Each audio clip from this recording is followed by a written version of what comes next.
Good afternoon, everyone. Thank you for joining me. How are you? Have a nice weekend, everyone, and God bless you. Alright, now we will come to today's news. And it looks like Biden was furious today after you would be mocked and ridiculed by the voters in Pennsylvania as he was heading in the motorcade. He was going by signs after signs where it was no longer "Let's go, Brandon." It was FJB. And you know what that means, Joe Biden, and he was absolutely furious about it, because he had to make reference to it in his speech, because that's how thin-skinned he is. That's how these things get under these people's skin. They're very, very narcissistic. And when they get called out on their hypocrisy, they get called out on their bad policies, they get called out for just being terrible. They can't take the criticism, so they lash out, and that's what Biden did today. He's out there, he lashed out against those individuals out there just administering their First Amendment right to denounce the current leadership that is this country is under, so we've got some video on that. So let's go and take a look what we have here. And it says, "Give me a break, what idiots." Joe Biden lashes out at Trump supporters trolling him with anti-Biden signs. That's right. Biden was triggered by protesters who greeted him and Joliet. This was a skeezy acid, Pennsylvania, Joliet, Illinois. On Saturday, Trump supporters lined the street in Joliet to protest Biden's arrival. Biden is so popular that he never has any supporters out there. It's always Trump supporters. Take a look at this. This says it looks like mega crowd braving the wind long enough. Or long before POTUS. Joe Biden stumped for Democrats and Joliet has moved on from the softening "Let's go, Brandon." Pro-protesters held the FW Biden and baby killer signs, accused Democrats being socialists. Yes. Abortion rights opponents. Lots of Trump supporters and one holding "Where's Nancy" sign holders still triggered about the Nancy thing. They're triggered about as they continue to try to bury that story because that thing isn't shaping up the way they would have hoped. It would have shaped up and grab hold of the rest of the nation to make it seem like it was a Republican or a MAGA supporter who was doing that. Now started out as wonder lefties and they were caught engaged in some deviant behavior, because that's why it's the reason they haven't released the tapes. So when we get there, Biden says, "I love those signs when I came in socialism." Give me a break, what idiots. Yeah, but we're not so much socialism. We're on our way to communism at this point. Let's take a listen to this clip from Biden here. "I love those signs when I came in socialism." Give me a break, what it is. That's what they think of the country. That's what they think of half the country. They think they're idiots. They don't take their grievances seriously. And they're going to be getting wiped out this Tuesday. Polls do not look favorable. The ground game is not favorable for Democrats come Tuesday. It's going to be an election nightmare for them. It's going to be a lot of coping and seething. It's going to be on almost a level of 2016, when President Trump won the election right out from underneath the Democrat Party in the mainstream media, when they had Clinton winning that 99%. But that doesn't mean that you still don't need to go out there and vote on Tuesday. Make sure you take your friend, take your family member. Go vote, read, write down and ticket. Make these people cope and see and cry even more, because we have to put a stopgap between now and by the time we are able to vote for President Trump once again. And this is some big news. Democrats seem to be learning that handing out participation trophies probably isn't the greatest strategy if you're trying to get stuff done. If you're trying to get the best people in the top positions, if you're trying to win, then you probably shouldn't be promoting losers. And those aren't my words.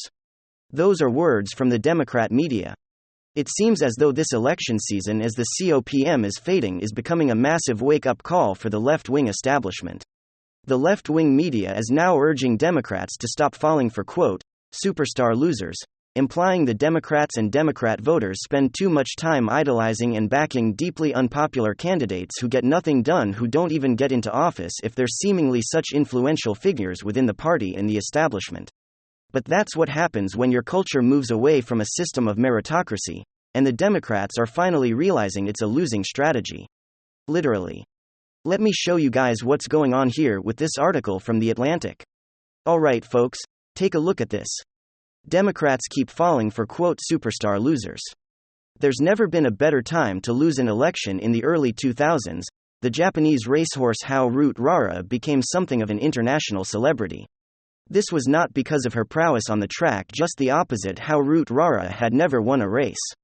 She was famous for not winning but for losing, and the longer her losing streak stretched, the more famous she grew. She finished her career with a perversely pristine record: 0 wins, 113 losses. American politics doesn't have anyone quite like how brutal rah-rah, but it does have Beto O'Rourke and Stacey Abrams. The two Democrats are among the country's best-known political figures, better known than almost any sitting U.S. governor or senator, and they have become so well known not by winning big elections, but by losing them. Both Abrams and O'Rourke have won some elections, but their name recognition far surpasses their election. After serving 10 years in the Georgia House of Representatives, Abrams rose to prominence in 2018, when she ran unsuccessfully for the governorship. O'Rourke served 3 terms as a Texas congressman before unsuccessfully running for the Senate then the presidency, and now for governor, and they are both running again this year. Abrams for governor of Georgia, O'Rourke for governor of Texas. They are perhaps the two greatest exponents of a peculiar phenomenon in American politics, that of the superstar loser. And so the article goes on. But essentially the point is questioning why Democrats continue to get behind these figures. Well, we know the answer. Of course, it's a racket, especially with Robert Francis O'Rourke. His voters know he's not going to win Texas. The Democrats know he's not going to win Texas, but he sure is good at pulling in a bunch of donations nationally, and bringing all those juicy dollars into the Democrat coffers. The whole thing's a racket. Stacey Abrams, on the other hand, is a little bit of a different situation. For some reason, Democrats have hailed her as some sort of superstar activist superstar when really, once again, she's done absolutely nothing. They credit Stacey Abrams as being a key component of Joe Biden's 2020 win in the state of Georgia. But of course, that's a laughable notion. She did literally nothing. Democrats want to have you believe that her activism turned up voter turnout. But of course, as we know, that narrative is a load of you-know-what, and recently Stacey Abrams suffered a massive loss in her lawsuit. She's done literally nothing. Zilch. Nada. And the funniest part is Stacey Abrams keeps arguing that voter integrity laws are voter suppression laws. What they really are laws meant to stop the black vote and to stop voter turnout. And then in this year's election, after the state of Georgia passed election integrity measures, would you look at that, Georgia breaks voter turnout records, at least for the early vote. She is yet again another grifter. She's no activist superstar, she's a one-trick pony. Voter ID is racist, which he continues to flip-flop back and forth on outside of that very narrow political identity. There's very little substance. She is a superstar loser. She's famous for her activism, but when it actually comes to it, the substance of who she is, there's nothing there. She's a failure. And she's failing this year more than ever. She's down in the polls by 10 points in some of the recent surveys that I've been looking at. Democrats are finally coming to a moment of realization, an epiphany, so to speak. Maybe we shouldn't be idolizing and putting on pedestals chronic, repeated political losers. Maybe, just maybe, that makes us look bad. I mean, Hillary Clinton's a great example. Democrats keep going back to Hillary Clinton over and over again. At one point, they were even launching a campaign to try to get Hillary Clinton to come back and replace Joe Biden. And what I'm asking myself is, what kind of strategy is that? Should we move forward to new talent, find people with charisma and a great ability to speak like Barack Obama? Now, we should go back to Hillary Clinton because that worked great the first time now, didn't it? I mean, the most unlikable person in politics. The literal reason Donald Trump got elected back then. Donald Trump wasn't as popular as he is now. He was an unknown. He was risky. You know what? Hillary Clinton was so bad.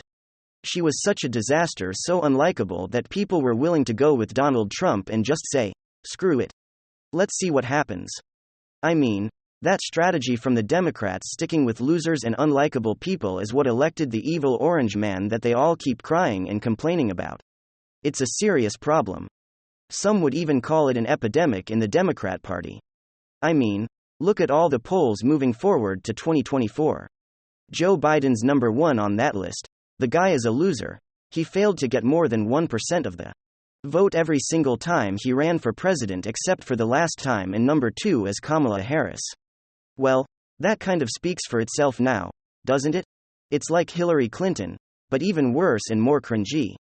But of course, these Democrat voters act like they're in a cult, just like they do with celebrities. It's almost like a celebrity/politician worship. And so they're all rallying behind Joe Biden and Kamala Harris to even take over. That is a recipe for disaster, a disaster waiting to happen. We can see the writing on the wall, we can see that it's a bad strategy. But apparently the Democrats can't because they keep doing it over and over again. They take elections for granted. They control the major population centers, they control culture in celebrities, Hollywood media, which makes them lazy and entitled. They don't have to work and look for talent. And it's the same faces over and over and over again. It's not a good winning strategy. And we know that it's not a good winning strategy, because if you think about it, if Democrats had popular figures, they would never lose. If they had great competent leaders, the Democrat Party would be in perpetual power. They would never lose an election ever. Every election would be Obama's 2008 victory. They have no excuse. There is no excuse as a Democrat to lose in any swing state.